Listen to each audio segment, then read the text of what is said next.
Nous allons lire la parole de Dieu dans le livre de Marc, au chapitre 7, le verset 7. C'est en vain qu'il m'honore en donnant des préceptes qui sont des commandements hommes. Dieu dit que toi, mon frère, toi, ma sœur, depuis que tu viens dans l'église de Dieu, depuis que tu dis que tu aimes Dieu, tu ne l'honores pas. Dieu avait dit, j'honore ceux qui m'honorent. Si vous m'honorez, je vais vous honorer. Vous n'avez pas retomber. Amen. Il a dit ça à un grand serviteur de Dieu qui allait mourir, qui avait servi Dieu et qui était devenu vieux. Ouvrez votre Bible dans 1 Samuel et lisons ça. Le Seigneur veut parler à ton cœur. Essaie de comprendre ce que Dieu te dit aujourd'hui. 1 Samuel, le chapitre 2, regardez le verset 30. C'est pourquoi, voici ce que dit l'Éternel, le Dieu d'Israël. J'avais déclaré que ta maison et la maison de ton père marcheraient devant moi à perpétuité. Et maintenant, dit l'Éternel, loin de moi, car j'honorerai celui qui m'honore, mais ceux qui me méprisent seront méprisés. Dieu reprochait à son serviteur Élie, qui était fort âgé, qui avait appris comment ses enfants se comportaient mal. Il a appris que ses enfants, non seulement ne respectaient pas les choses qui étaient offertes à Dieu, mais ils couchaient avec les femmes qui s'assemblaient à l'entrée de la tente d'assignation. Ses fils à lui. Mais le Seigneur nous montre que cet homme-là n'avait pas pris à cœur de reprocher sévèrement à ses enfants ce qu'il faisait.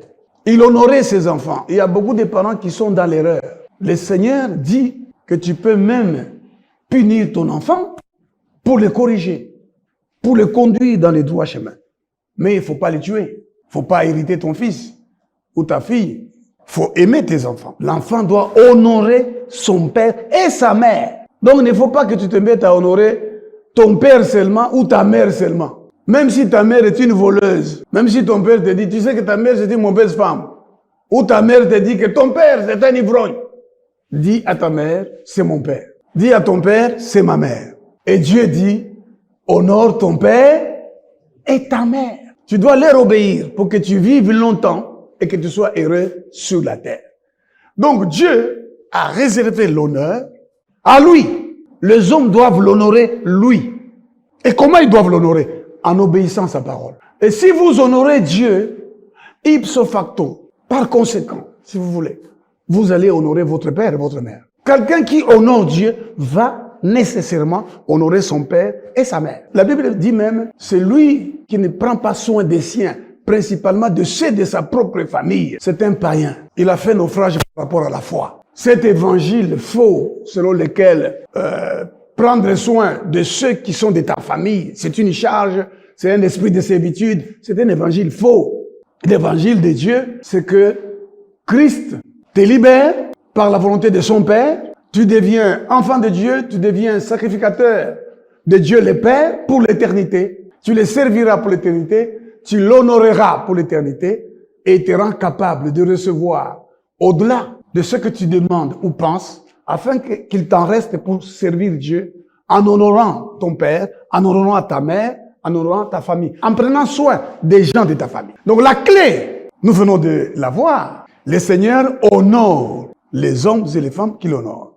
Mais Élie, lui, il ne parlait pas sévèrement à ses enfants. Il ne se rendait même pas compte que ses enfants étaient en train de remettre en cause l'honneur qui est dû à Dieu. Et Dieu dit, c'est fini pour toi. Je vais élever quelqu'un d'autre. Je vais m'établir un sacrificateur. Je vais lire ça. Je m'établirai un sacrificateur fidèle qui agira selon mon cœur et selon mon âme. Vous entendez ce que Dieu dit? Je veux que tu saches. Le cœur et l'âme de Dieu, c'est sa parole.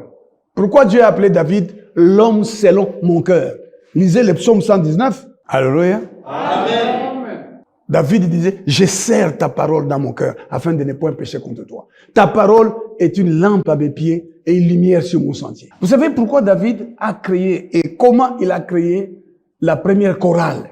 David avait décidé de transporter l'arche de l'alliance contrairement à la parole de Dieu. On a acheté des chars neufs.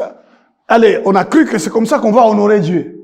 Uza est mort lorsqu'il voulait toucher à l'arche de l'Éternel. Et David a compris. Il a dit aux Lévites, puisque vous n'étiez pas là, l'arche doit seulement être transportée par les sacrificateurs sur leurs épaules. Vous n'étiez pas là. Dieu nous a frappés parce que nous ne l'avons pas cherché selon sa loi. Ils cherchèrent Dieu, au lieu d'avoir la vie, ils eurent la mort. Batobele, bazo kufa, batondi na ba église. Mais bazo salela, l'obayanzambete. Ils ne sont pas dans la parole de Dieu. Ils n'obéissent pas à la parole de Dieu, ils obéissent à la parole des hommes. Et souvent, on remplace la prophétie biblique. La Bible, c'est la prophétie. Amen. Quand Moïse est mort, Dieu n'a pas dit à Josué, il y aura des prophètes qui te diront comment tu vas combattre. Non, non. Il lui a dit, ce livre de la loi, beaucoup, Moïse a tikiwana, ce livre-là, c'est ce livre qui fera ton succès. Amen. C'est ce livre-là qui te rendra capable de tenir devant quiconque. Et nul ne tiendra devant toi tant que tu vivras. Si tu lis ces livres, tu les médites jour et nuit, et tu agis fidèlement selon tout ce qui y est écrit, alors tu auras du succès. Alors tu réussiras. Il ne lui a pas dit les prophètes. Josué savait que les prophètes peuvent être des menteurs. Moïse leur avait enseigné comment savoir que un prophète a parlé par un autre esprit et non par l'esprit de Dieu. Et que c'est un faux prophète. Et qu'il fallait même les tuer. Il leur a dit, je vais lire ça, regardez dans Deutéronome, au chapitre 18, les versets 20 à 22. Mais le prophète qui aura l'audace de dire en mon nom une parole que je lui aurais point commandé de dire, ou qui parlera au nom d'autres dieux, ce prophète-là sera puni de mort. Peut-être diras-tu dans ton cœur, comment connaîtrons-nous la parole que l'Éternel n'aura point dite? Quand ce que dira le prophète n'aura pas lieu et n'arrivera pas. Ce sera une parole que l'Éternel n'aura point dite. C'est par audace que le prophète l'aura dite. N'ayez pas peur de lui. Il y a eu beaucoup de prophètes qui ont prophétisé ici au Congo sur les élections, non? Amen. Il y en a qui ont annoncé même la mort des gens avant les élections. Si les gens meurent après les élections, ce n'est plus conforme à la prophétie. Amen. La prophétie a dit qu'il y aura des gens qui seront morts. Il y aura un deuil dans le pays. Et puis on a bien parlé des candidats. En tout cas, il y a un candidat président de la République, dans un abomoy. Le Seigneur a dit, tu vivras. Amen. Tu mourras rassasié des jours. Amen. Après une heureuse vieillesse. Tu auras des enfants, pas pour les voir mourir. Tes enfants seront avec toi. Amen. Tu bâtiras des maisons et tu les habiteras. C'est le Seigneur qui dit ça. Donc, il y a même des prophètes qui ont annoncé ici qu'il n'y aura pas d'élection. J'ai appris qu'il y en a un qui a dit, ah, il y aura élection, mais mal organisée. Bon, au moins sa parole, là, correspond un peu à ce qui vient d'arriver. Les élections ont été très mal organisées. C'est vrai que les problèmes que nous voyons aujourd'hui, on les a vus aussi en 2018. Mais cette année ici, c'est terrible. Savez-vous que hier samedi, on a continué à voter dans certains endroits. Alors que la loi prévoit que l'élection n'a lieu qu'un seul jour. Un jour. Il est même interdit par la loi, quand vous lisez la loi électorale, article 52, il n'est permis que de modifier, de faire une dérogation aux heures d'ouverture et aux heures de clôture. C'est-à-dire, quand les gens viennent nombreux, on leur donne un jeton lorsque l'heure de fermeture arrive. Comme ça, ceux qui ont les jetons vont voter jusqu'à X temps. Mais c'est dans un seul jour. Il n'y a pas de dérogation pour les jours. Donc c'est irrégulièrement, illégalement qu'on a prorogé de 1 jour, de 2 et maintenant de 3. C'est possible même qu'il y ait des gens qui vont voter aujourd'hui. dimanche. C'est possible. Donc, c'est vraiment mal, très mal organisé, volontairement. Je vous le disais, nous vous le disions, qu'on nous amène dans l'obscurité. Pour un objectif donné. Ça, nous le savions. Mais quelqu'un a dit, et les élections auront lieu devant l'église, hein, mais mal organisé, mal organisé. Bon, puisque ce qu'il a dit est quand même arrivé, donc, on peut dire qu'il a parlé selon Dieu. Mais ceux qui ont dit qu'il n'y aura pas du tout d'élection, et ils sont nombreux, et ils ont dit qu'il n'y aura pas. Il y a même des faux journalistes, des charlatans, qui ont dit, mes caméras sont là, il va y avoir un report. Ces charlatans-là, il a même osé dire un jour que non, je vous confirme que Théodongo, il va dans la cour demander l'invalidation de tel candidat. De tels gens, Dieu dit, il faut punir des morts. Des menteurs, il y en a beaucoup ici. Des politiciens charlatans, il y en a. Des prophètes charlatans, il y en a. Des journalistes charlatans, il y en a. Il y en a beaucoup. Et ils sont dans les églises. Ceux qui ont prophétisé qu'il n'y a pas élection. Ce n'est pas dans l'église. Maintenant qu'il y a élection, que dit l'Écriture? Il sera puni des morts. Ce qu'il aura dit, si ça n'arrivait pas, c'est que c'est par audace qu'il a parlé. Et on peut les compter. Hein? Est-ce que vous comprenez l'Écriture? Amen. Toi, Dieu veut t'honorer, mais à condition que tu apprennes à l'honorer. Maintenant, dans ce passage de Marc chapitre 7, verset 7, le Seigneur dit, c'est en vain qu'il m'honore. D'abord, cette parole a été dite par Jésus-Christ en réponse aux pharisiens qui voyaient que les gens qui mangeaient avec lui ne se lavaient pas les mains. Or, dans leur tradition, lorsqu'ils revenaient de la place publique, ils se lavaient soigneusement les mains. Et ils ont dit, non, ces gens sont impurs. Jésus dira, ce n'est pas ce qui entre, qui fait d'un homme qu'il soit impur, c'est ce qui sort de son cœur. La méchanceté, la fausseté, l'hypocrisie. Alors, il leur dira cette parole-là. Ésaïe a eu raison. Ésaïe, au chapitre 29, verset 13. Ésaïe a dit, c'est en vain qu'il m'honore, en enseignant des commandements d'hommes. Qu'est-ce que ça veut dire? Je voudrais vous dire que beaucoup d'églises se réunissent aujourd'hui, beaucoup de gens se réunissent pour honorer Dieu, mais ils ne l'honorent pas. Il y a des chantres qui chantent des chansons de Dieu, mais c'est pour leur honneur. Beaucoup de ceux qui chantent ne chantent pas conformément à la parole de Dieu. Il y a un musicien qui a chanté une chanson et il a dit, il y a maintenant la confusion dans l'église. Les hommes viennent en chapeau, les femmes ne sont pas voilées. Il a chanté ça. Il a dit aussi, musique comme Yagoteka. Et puis il a aussi dit, où est-ce que c'est écrit, faites des concerts? Il a eu raison. Parce que la Bible dit, édifiez-vous par des cantiques spirituels, chantant à Dieu de tout votre cœur sous l'inspiration de la grâce. Alors, quand je regarde dans 1 Chronique, au chapitre 16, verset 4, quel était le rôle de la musique? Il remit à des Lévites la charge de faire le service devant l'arche de l'Éternel, d'invoquer, de louer et de célébrer l'Éternel, le Dieu d'Israël. C'était Asaph, le chef, Zacharie, le second après lui, etc. Donc le rôle de la musique, c'est d'invoquer le Seigneur où? Dans l'église. Où que ce soit que vous vous réunissez au nom du Seigneur Jésus-Christ, c'est l'église de Dieu. Si vous vous réunissez, vous êtes à 2, vous êtes à 1000, vous êtes à combien? Le Seigneur a dit, là où 2 ou 3 s'assemblent à mon nom, je suis là. Je suis au milieu d'eux. Donc là-bas, vous pouvez invoquer le Seigneur. Mais vous pouvez aussi l'invoquer seul. En train de vous laver, en train de travailler, en train de faire quoi que ce soit. Vous pouvez aussi tout seul invoquer le Seigneur. Par des chansons. Je veux ici vous faire comprendre que toutes les fois que vous avez chanté des chansons qui ne sont pas des chansons spirituelles, vous avez invoqué un démon. Amen.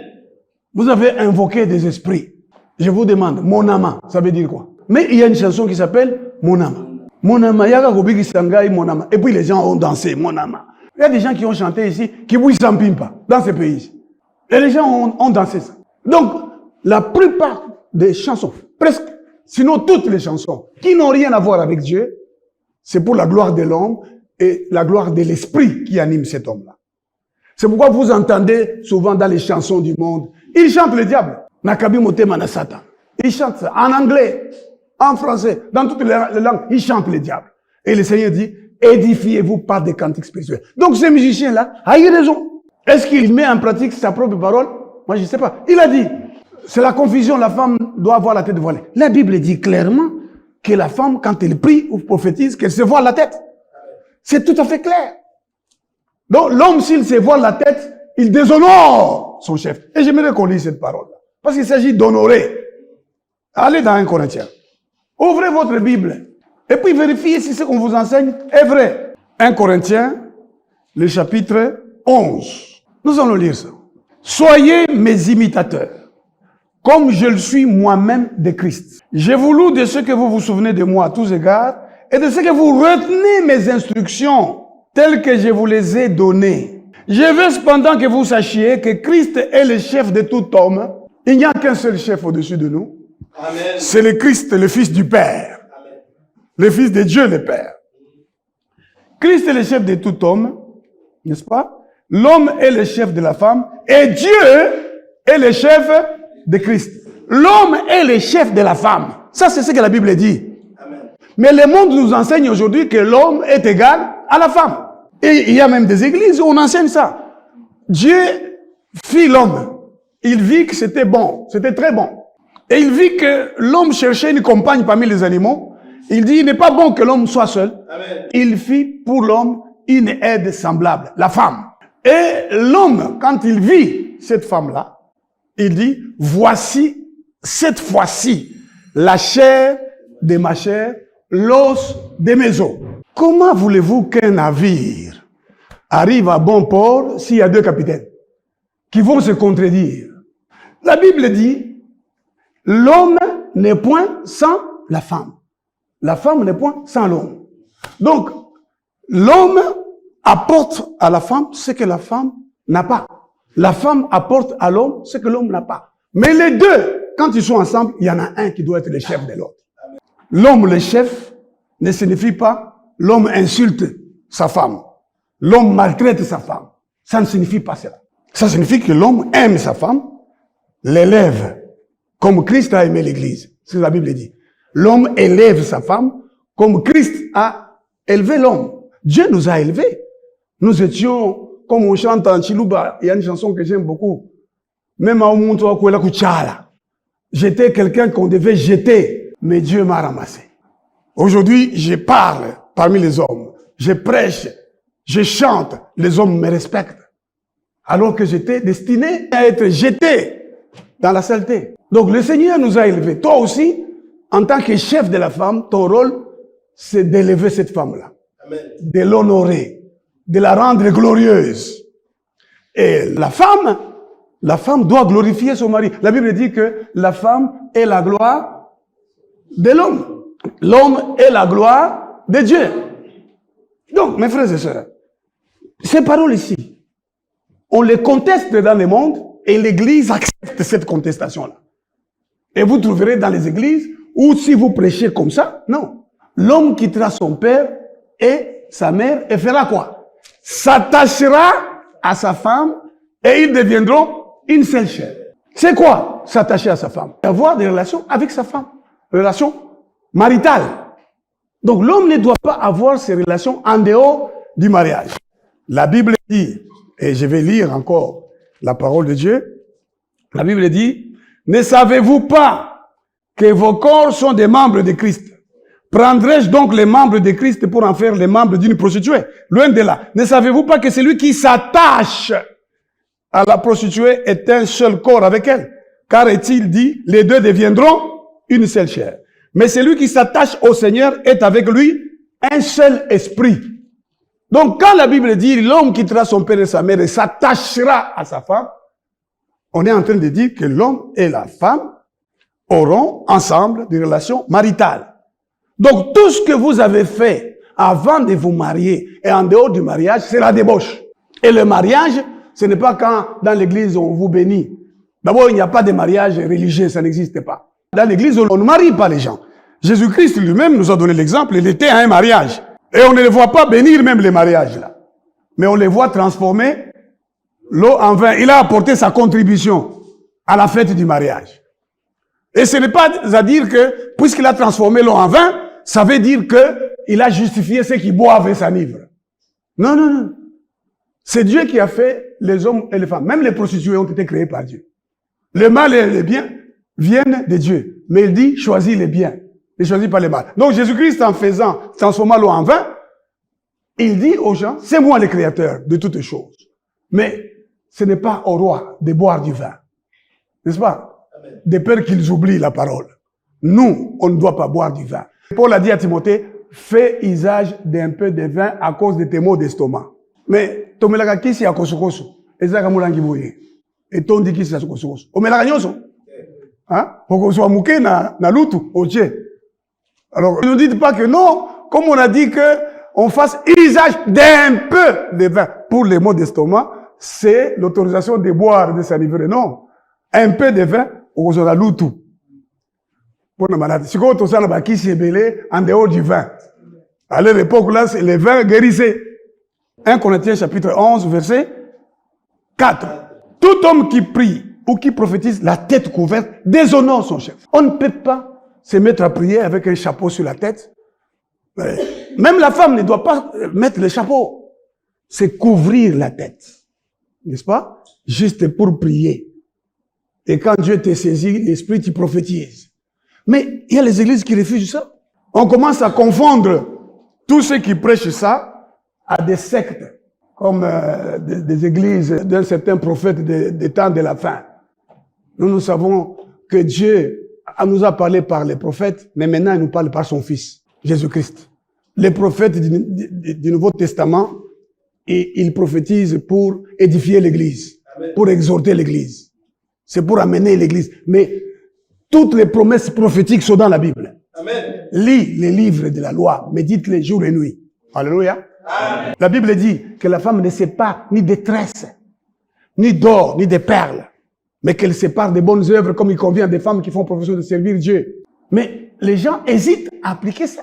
Mais lorsque dans leur école ou dans leur travail, on leur demande d'appliquer des commandements des hommes, des commandements d'entreprise, ils appliquent ça.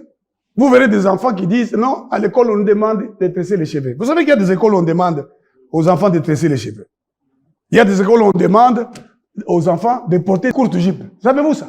Ici, je parle d'ici au Congo, à Kinshasa. La Bible dit, la femme sera vêtue de manière décente. Mais il y a des écoles, ici à Kinshasa, où les jupes sont très courtes, au-dessus des genoux. Et c'est comme ça qu'on demande à l'école.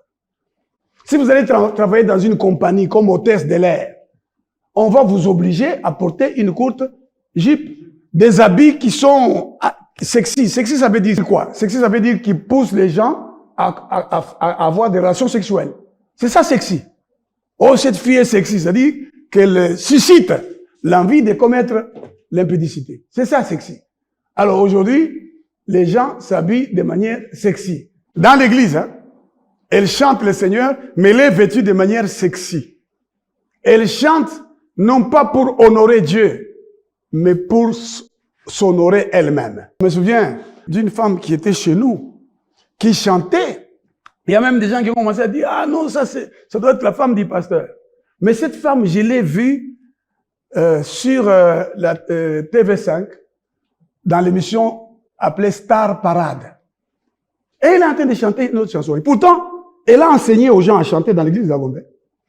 Elle chantait une chanson, Léo, siku ya furaha, siku ya kusifu Mungu, siku ya furaha, Mungu asifiwe, ufalme wake ni ya milele, avec une belle voix. Et elle chantait encore une chanson, Mukalenga wa misumba, Tamba chisamba cha Yuda, Mukalenga ne butumbi. C'est elle qui chantait ça. Composition faite par elle. C'était terrible, c'était extraordinaire quand elle chantait dans l'église. Mais un jour, je l'ai entendu dire qu'elle est allée faire un concert. Elle dit, n'a sali full, n'a sali plein. Donc les gens font ces choses non pour honorer Dieu, mais pour leur gloire. Amen. Eh bien, Jésus a dit, ils font des choses pour m'honorer, mais ils m'honorent en vain. Qu'est-ce que ça veut dire? Qu'est-ce que Jésus voulait dire? Retournez dans Marc chapitre 7, le verset 7, pour que vous compreniez. Alors, nous venons de démontrer, mes frères et sœurs, que tu peux être pasteur comme je le suis, mais en vain. Tu peux être chantre, mais en vain, mes frères. Tu peux être prédicateur. Il y a Mounene, mais Oussouki Mabé. L'apôtre Paul a dit, c'est pourquoi je traite durement mon corps. Il a parlé de son corps, parce que le diable utilise les corps pour nous détruire. Les corps, surtout la convoitise des yeux, la convoitise de la chair, le désir de la chair, l'orgueil de la vie. Et l'apôtre Paul lui dit, je traite durement mon corps, de peur qu'après avoir prêché aux autres, je ne sois moi-même disqualifié. On est disqualifié lorsque Dieu n'écoute pas nos prières. Dieu dit dans Isaïe, quand vous venez dans ma maison pour prier, je détourne mon regard. Je ne vais pas même vous regarder. Parce que c'est en vain.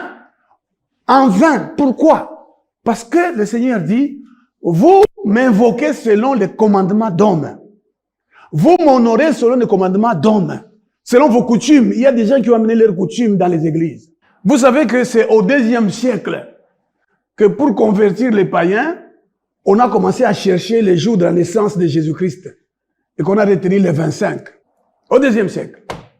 C'est une décision qui est venue de Rome. Au IIe siècle. On dit voilà, en l'an 300, on décide que Jésus est né le 25 décembre. Et vous savez, le terme même Noël, il n'est pas utilisé dans tous les pays. Dans certains pays, on parle de Natalis, de Yule. En Grande-Bretagne, Allemagne, on appelle ça Christmas. Messe de Christ. On dit Jésus est né ce jour-là. Où est-ce que c'est écrit dans la Bible? Vous trouvez ça dans quel verset biblique? Que Jésus est né le 25 décembre. Nous savons qu'il est écrit que le jour où Jésus est né, il y a des anges qui ont chanté. Les bergers ont vu, n'est-ce pas, des anges. Ils étaient dehors. Mais en décembre, c'est l'hiver dans le pays où Jésus est né. Jésus-Christ a même reproché à ses disciples qui lui demandaient, est-ce que c'est en ce temps-ci que tu rétabliras le royaume d'Israël? Il leur dit, vous ne devez pas chercher à connaître les temps que Dieu a fixés de sa propre autorité. Dieu ne nous a pas demandé de fêter une fête de sa naissance. Le même chantre-là, il a chanté, Dieu ne m'a pas laissé la Noël. Il m'a laissé la Pâque. Et la Pâque elle-même, ce n'est pas la Pâque du mois de mars-avril, du mois de Nissan. La Pâque du mois de Nissan, c'est la Pâque des Juifs, le jour où ils sont sortis de l'Égypte. La Bible dit, c'est Paul toujours qui explique, nous, c'est Christ notre Pâque. Jésus-Christ est notre Pâque. 1 Corinthiens chapitre 5, versets 7 à 8. Célébrons la fête. Donc, en vivant dans la pureté tous les jours, tu célèbres le Christ. En refusant de faire le mal, tu célèbres la Pâque. Ce n'est pas au mois de mars, oh non, nous allons célébrer la Pâque. Ça, ce n'est pas notre Pâque. Ça, c'est la Pâque des Juifs qui se souviennent du jour où ils sont sortis d'Égypte. Nous, c'est Jésus-Christ de Nazareth, notre Pâque. Amen. Lorsque je décide que je ne vais plus pécher, je ne vais plus vivre dans les péchés, je célèbre Jésus de Nazareth. Amen. Lorsque tu obéis à la parole de Dieu, tu célèbres le Christ. Ma sœur, tu vas me dire, je jeûne, je prie, je vais au séminaire, j'ai suivi les affermissements comme quelqu'un a chanté. Le Seigneur te dit aujourd'hui, c'est en vain que tu m'honores. Parce que le chrétien a pour mission d'honorer le Seigneur du lever du soleil jusqu'à son couchant. Amen. Celui qui est né de nouveau, le vrai chrétien, ses lèvres confessent sans cesse le nom du Seigneur. Il donne ses dîmes, ses offrandes pour honorer le Seigneur. Abraham n'a pas donné la dîme parce que c'était une loi. La dîme est devenue une loi sous Moïse pour les enfants d'Israël. Nous sommes héritiers des bénédictions d'Abraham en Jésus-Christ de Nazareth. Amen. Abraham, revenu vainqueur, il a rencontré Melchisedec, qu'il a béni par le Dieu très haut, El Elyon. Et Abraham leva les mains vers El Elyon. Il dit, personne ne dira qu'il a enrichi Abraham. Et Abraham donna à Melchisedec la dîme de tout. C'est cela dont nous sommes héritiers. Personne ne dira, j'ai enrichi Théodore Ngoï. Personne ne doit dire qu'il t'a enrichi. Même si un homme est utilisé par Dieu pour te donner une chose, c'est Dieu qui a fait que cet homme-là te soit favorable.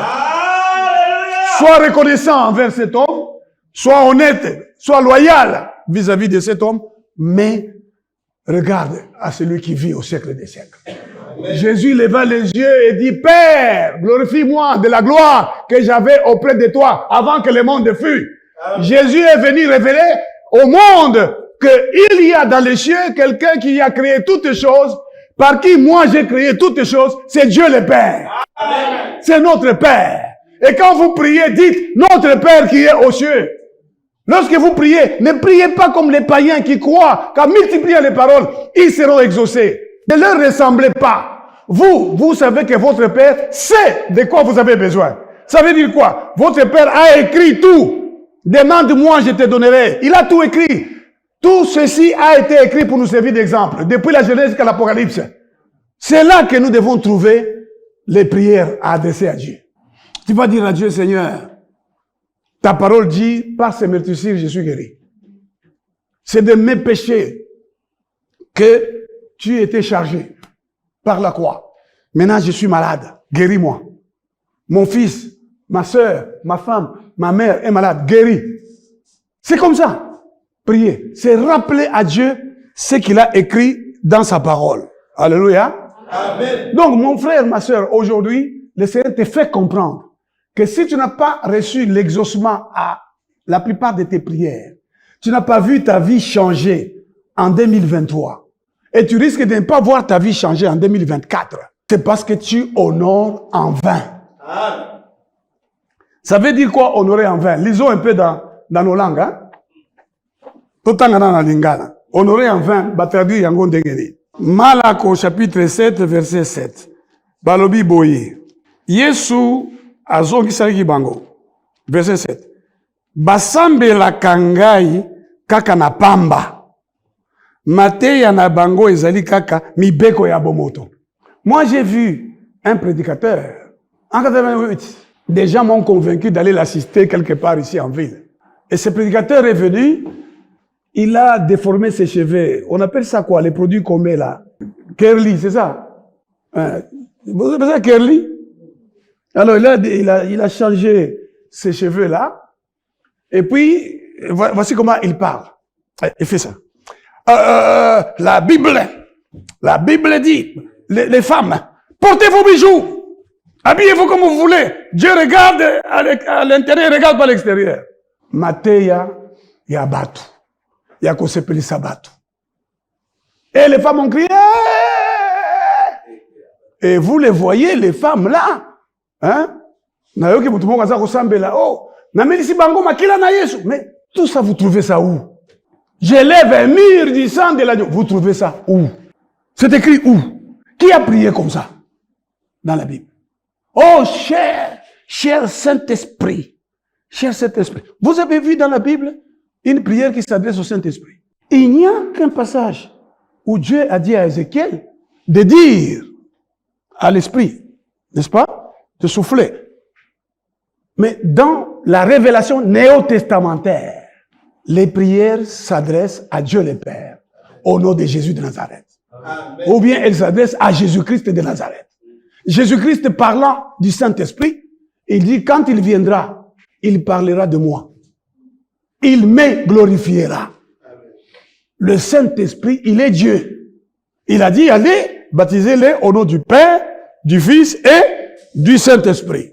D'accord. Le Saint-Esprit est Dieu. La Bible dit, vous êtes le temple du Saint-Esprit. Amen. En même temps, le temple de Dieu. Le Saint-Esprit, c'est Dieu. Mais il y a dans ces mystères de la divinité, parce que Dieu est mystérieux. Nous voyons comme à travers d'un miroir. Contentons-nous de ce qui est révélé. Ce qui est caché appartient à Dieu. Amen. Est-ce que vous comprenez, mes frères et sœurs? Amen. Est-ce que vous comprenez? Vous qui venez prier. Où est-ce que vous avez lu un passage qui dit, l'Esprit a parlé aux gens. L'Esprit dit à l'Église, mettez-moi à part Paul et Barnabas. L'Esprit dit à Philippe. Mais quand les gens prient, Jésus a dit, demandez à mon Père. Demandez ce que vous voudrez. Si vous demeurez à moi et que mes paroles demeurent en vous, demandez ce que vous voudrez. Donc, apprends à dire Père, mon Père qui est dans les cieux. Apprends à dire Seigneur Jésus-Christ, mon Seigneur et mon Dieu. Mais ne laissez pas les gens vous entraîner et dire non.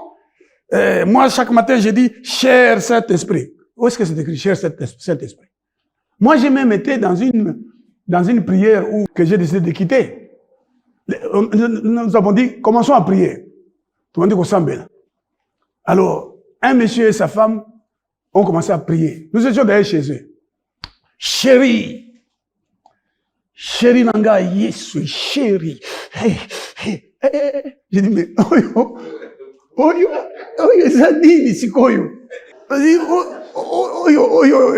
mais ça a l'apparence d'être correct, n'est-ce pas? Parce que, Montoyo Lingi, ou chérie. Mais quand vous commencez à dire, chérie, Jésus, alors là, ça devient autre chose. C'est pour ça, beaucoup de gens honorent, mais en vain. Na lingala balobi, boko sambe langai kaka na pamba. Alors, laissez-moi regarder les autres versions. En Swahili, on dit, wananiabudu bule. Wakifundisha mafundisho yaliyo amri za watu. Banyabudu bule. Unaomba tu bia bule. Unaria Mungu, oko gêné ya pamba. Yango na mwana mtu alibi na gêné. Menazo mwana lokote? Na gêné na sambeli na keo mwana prophète songolo na mwana lokote. C'est parce que ozo sala yango ya pamba. Ozo sala yango te lolenge makomi elobi. Alors, totanga lisusu na Kikongo par exemple. Kikongo bazolo baboye. Toujours le verset 7. Bisambu na yabo ke sambaka mono kele ya mpamba. Sambu boke longaka bansiku ya bantu bonso nde malongi ya nzambi te. Ouais. Yo, je vais relire ça encore. Bisambu na yabo ke sambaka mono kele ya mpamba. Donc tes prières là, kele ya pamba. Maman, prière na yo kele ya pamba. Onzora nangai. Prière na yo kele ya mpamba. Oyawa, Angolo, ya mpamba. Olowa on a reçu la gêne à 3 jours, au gêné. Ba musuko mona, Nzambe, nabi kamwa, ya mpamba. Ba musuko prier, na bango komi. Maboko okosoka na maboko. Tu vas te blesser, tu vas avoir mal. Vous faites comme les prophètes de Baal, il s'est blessé, il s'est fait des incisions. Non, mes chers frères. La Bible nous montre comment Jésus-Christ priait. Il est enseignant aussi à prier. Commence d'abord par vérifier si ta vie est conforme aux Écritures. Alors, je vais lire encore dans une autre langue. En Chiluba. Badi batendere la chanana. Oh, Zambe wa Israël. Biji mukuru chanana. Kema na kumvuato? Zamela jeba ja chanana. Uo muntu wenda masanji uju sambi na zambi kai. Muntu udi ushima. Muntu wajishima. Uju sambi na zambi mshindu kai. Muntu wa masanji. Hoteli mipelo bi Yehoha. Zambi wani. Ki zambi weba to? Uju sambi la bia chanana. Pinje ushintulula weba mushima. Wanzambi weba. Ikale unvoa jijeba. Honore le Seigneur. Ça c'est dans ma langue en kilowakati. Ivoine. Kutota. Koba antota. Iku habituvu. Fundijo ya fundija. Imiso na nya ya bantu. Bia bituvu tu. Ulombele bia bituvu. Mais c'est terrible ça. Donc, oye kosambela. Kolo, au sein des 2 heures du temps. Kolo, bia bituvu. Otei, bia bituvu. Donc, tu prêches le Seigneur pour rien. Tu chantes, tu donnes tes dîmes pour rien. Dieu n'a même aucun égard à tes dîmes, à tes offrandes. Pour rien. C'est pour ça que vous voyez des gens, pendant des années, ils sont pauvres. Le Seigneur ne change pas leur situation. Parce que dans le fond de leur cœur, ils n'honorent pas Dieu. Ils prient pour rien. Ils ne cherchent pas Dieu de tout leur cœur. La version anglaise. These people honor me with their lips, but their hearts are far from me. Ils m'honorent avec leurs lèvres. Et ça comme bébé. C'est pourquoi même la prière pour manger. Commence à manger. N'est-ce pas? Donc la prière pour manger, ce n'est pas une prière. C'est une formalité. Mbebo kaka. Hein? Tout ça, il y en a même, si tu traînes avec la prière, il commence à manger. Moi, je me souviens une fois, nous étions chez un frère, avec une amie. Il a fait une longue prière. L'ami là, il a commencé à manger. Vous honorez Dieu, hein? Il dit, these people honor me with their lips, but their hearts are far from me. They worship me in vain. Their teachings are but rules taught by men. Donc, totika kusambela nzambe na mbebo. Nani azosambela nzambe na mbebo? Muntu alukuta. Muntu atanga Bible te. Soko moni mwana muke, omoni mukolo atanga Bible te. La personne âgée qui ne lit pas les Écritures. Si elle n'a pas étudié, elle ne peut pas lire. Elle va demander qu'on lui lise les Écritures. Parce que la Bible dit, heureux celui qui lit et celui qui entend. La personne, quel que soit son âge, enfant ou grande personne, qui ne lit pas les Écritures, ne peut pas honorer Dieu. Si tu veux honorer Dieu, lis d'abord les Écritures. Prends la décision à partir d'aujourd'hui que tu liras tous les jours les Écritures. Tu liras moins les SMS, les messages par WhatsApp, mais tu liras régulièrement, quotidiennement la Bible. Et tu vas passer du stade de la méditation à l'étude de la Bible. Tu deviens toi-même un étudiant et l'Esprit va venir te parler. Maintenant, écoute-moi très bien. Écoute-moi. Pourquoi aujourd'hui Satan a poussé les gens à avoir la mode sexy, même les hommes, à se promener presque nus dans la rue? Pourquoi la nudité est devenue visible?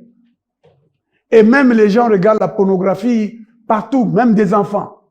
Parce que ces images-là ont pour rôle, je veux que vous écoutiez très bien, d'influencer notre cerveau, de déformer notre capacité. L'homme a été créé à l'image de Dieu. Il a en lui des pouvoirs qui se révèlent très grands avec l'Esprit de Dieu. Amen. Lorsque l'homme est habité par le Saint-Esprit, il devient Dieu. Amen. Il devient capable de faire. Tout ce que tu rêves de faire, tu es capable de le faire. Mais le diable vient te voler l'énergie. Toutes les images que nous regardons, est-ce que tu ne sais pas que quand tu te mets à regarder, il y a une force qui te quitte? Vous n'avez pas déjà remarqué que, comme Luambo l'avait chanté, les yeux aiment regarder ce qui est interdit. Même les enfants. Si vous dites à quelqu'un, et on regarde. Quand tu passes sur la rue, le Seigneur Jésus a dit, Christ, quand tu regardes une femme, tu la convoites, tu l'as déjà commis l'adultère. Alors, tout est fait par le diable pour que les gens passent beaucoup de temps et perdent beaucoup d'énergie spirituelle dans leur cerveau, dans ce que Dieu leur a donné, à regarder, à admirer. Moi, soyo, bakela yeto, basala eneri. Donc, dans les trains, dans les bus, dans les voitures, dans les avions, partout, vous devez voir des photos, on affiche, on a des dessins, des sculptures. Toujours de la nudité. Hein. La nudité, on la voit partout. Maintenant, il y a des parents qui n'enseignent pas leurs enfants à bien s'habiller. Vous trouverez dans une maison des gens qui prient. Les enfants portent des habits sans soutien qui protègent, qui mettent un peu de la décence. Non, non, ils sont devant leurs parents. Et papa, je voudrais aller. Je voudrais aller. Et le papa est là. Oui, tu veux aller où? Et le papa la regarde. Son enfant, hein? Son enfant. Parfois, il dit, mais mon enfant, là, c'est pas bien la façon dont tu t'habilles. Mais tu n'as pas appris. C'est ça que Dieu a reproché à Élie. Tu n'as pas été strict avec tes enfants. Ma fille, tu ne peux pas t'habiller comme ça dans ma maison. Oh, papa, Jésus a grandi. Va chez toi alors, quitte ma maison. Mais dans ma maison, tu ne vas pas t'habiller comme ça. Si tu es ma fille, tu dois obéir au Seigneur. Tu dois t'habiller de manière décente avec pudeur et modestie. Alors, vous verrez que c'est très facile pour toi de passer du temps devant ton téléphone, sans te fatiguer. Hein? 1 heure, 2 heures du temps. Parfois plusieurs heures. Hein? Regardez les heures où vous passez devant l'écran. Combien d'énergie vous perdez? Il y en a même qui dorment devant leur écran. Il se réveille. Pendant des heures. Mais il ne peut pas lire la Bible de cette manière-là. Et alors, mon frère, le diable te pousse à désobéir à la parole de Dieu pour que tu honores en vain. En vain, ça dit pamba. 1 Corinthiens chapitre 15, Paul dit, si vous ne retenez pas l'enseignement que je vous ai donné, dans les termes que je voulais enseigner, votre foi serait vaine. Naza mondimi, mais en vain. Mon frère, mondimi a changé la situation. La foi déplace les montagnes. Sache ça. Commence aujourd'hui à vérifier si ta foi est fondée sur l'obéissance de la parole telle qu'elle a été enseignée. Si tu te mets à appliquer la parole de Dieu, ton cerveau va commencer à penser comme Dieu. Est-ce que vous comprenez? Oui, tu commenceras pas à voir comme les hommes. Les hommes vont voir des obstacles partout, des problèmes. Quand la maladie vient, ils voient la mort, mais toi tu verras seulement que Dieu est à l'œuvre. Dieu est en train de te préparer. Et quand le temps viendra, le Seigneur te donnera chacune des choses qui te sont destinées. Tu les auras toutes avant d'aller dans la tombe. Et tu t'en iras dans la tombe, dans le repos de Dieu. Tu partiras dans la paix. Tu ne mourras pas comme un simple homme, comme un simple prince. Non, tu mourras comme le Fils de Dieu. Et la Bible dit, la mort des siens a du prix aux yeux de l'Éternel. C'est pourquoi, si tu commences à méditer la parole et à la mettre en pratique, tu honoreras Dieu et Dieu t'honorera. Et même les hommes qui se moquent de toi, qui te manquent de respect aujourd'hui, ils finiront par t'honorer. Ils reconnaîtront que Dieu t'a choisi et que Dieu t'aime. Tu pêches contre Dieu parce que tu n'as pas l'argent, parce que tu n'as pas les biens, parce que tu n'as pas la nourriture. Tu fais comme les enfants d'Israël qui ont commencé à murmurer et Dieu les a frappés à cause de la nourriture. Non, ne murmure pas. Si tu manques une chose aujourd'hui, tourne-toi vers le Seigneur. Dis-lui, Seigneur, tu as pour moi un projet, un avenir à espérer. Si je n'ai pas eu cette chose maintenant, je sais que tu me la donneras. Amen. Le Seigneur ouvrira les portes là où il n'y en a pas. Il fera des chemins là où il n'y en a pas. Il produira de l'eau là où il n'y en a pas. Et il n'y a rien qui est impossible à celui qui croit. Si tu crois, ma sœur, tu verras la gloire de Dieu. Amen. Commence aujourd'hui à honorer Dieu. En réalité, ne l'honore pas en vain. Ko tombola nzambete pamba. Tombola ye lokola makomi na ye elobi. Kembo na nzambe ekozala na yo lelo pe libela. Amen. Nzambe akumisama. Loba na ye epambolama. Amen. Que la parole de Dieu soit bénie au nom de Jésus-Christ. Amen.